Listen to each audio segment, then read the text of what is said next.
श्री राम सखा सुग्रीव। वाली और सुग्रीव दोनों सगे भाई थे। दोनों भाइयों में बड़ा प्रेम था।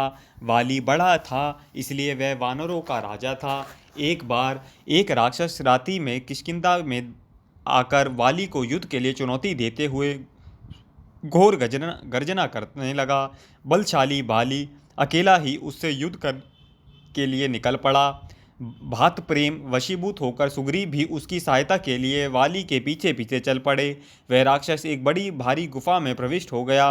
वाली अपने छोटे भाई सुग्रीव को गुफा के द्वार पर अपनी प्रतीक्षा करने का निर्देश देकर राक्षस को मारने के लिए गुफा के भीतर चला गया। एक मास के बाद गुफा के द्वार से रक्त की धारा निकली। सुग्रीव ने अपने बड़े भाई वाली को राक्षस के द्वारा मारा गया जानकर गुफा के द्वार को एक बड़ी शिला से बंद कर दिया और किष्किंधा लौट आए। मंत्रियों ने राज्य को राजा से विहीन जानकर सुग्रीव को किष्किंधा का राजा बना दिया। राक्षस को मारकर किष्किंधा लौटने पर जब वाली ने सुग्रीव को राज सिंहासन पर राजा के रूप में देखा तो उसका क्रोध ठिकाना ना रहा। उसने सुग्रीव पर प्राणघात मृष्टि प्रहार किया। प्राण रक्षा के लिए सुग्रीव ऋष्यमुख पर्वत पर जाकर छिप गए। वाली ने सुग्रीव का धन, स्त्री आदि सब कुछ छीन लिया।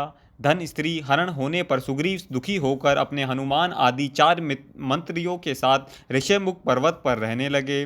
श्री सीता जी का हरण हो जाने पर भगवान श्री राम अपने भाई लक्ष्मण के साथ उन्हें खोजते हुए ऋषिमुख पर्वत पर आए। श्री हनुमान जी श्री राम लक्ष्मण को आदरपूर्वक सुग्रीव के पास ले आए और अग्नि के साक्षी तत्व में श्री राम और सुग्रीव की मित्रता हुई। भगवान श्री राम ने एक ही बाण से वाली का वध करके सुग्रीव को निर्भय कर दिया।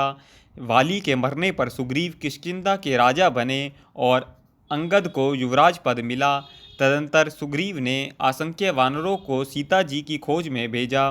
श्री हनुमान जी ने सीता जी का पता लगाया। समस्त वानर भालू श्री राम के सहायक बने। लंका में वानरों और राक्षसों का भयंकर युद्ध हुआ।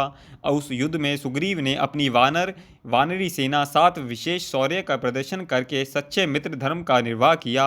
अंत में भगवान श्री राम के हाथों रावण की मृत्यु हुई और भगवान श्री राम अपने भाई लक्ष्मण, पत्नी सीता और मित्रों सहित अयोध्या लौटे। अयोध्या में भगवान श्री राम ने गुरुदेव वशिष्ठ की सुग्रीव आदि का परिचय देते हुए कहा, ए सब सखा सुनहु मनि मेरे, भय समर सागर कह बेरे।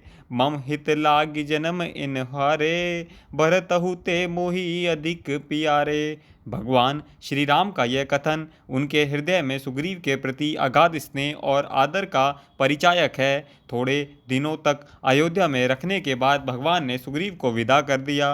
उन्होंने भगवान की लीलाओं का चिंतन और कीर्तन करते हुए बहुत दिनों तक राज्य किया और जब भगवान ने अपनी लीला का स्मरण किया तब सुग्रीव भी उनके साथ साकेत पधारे।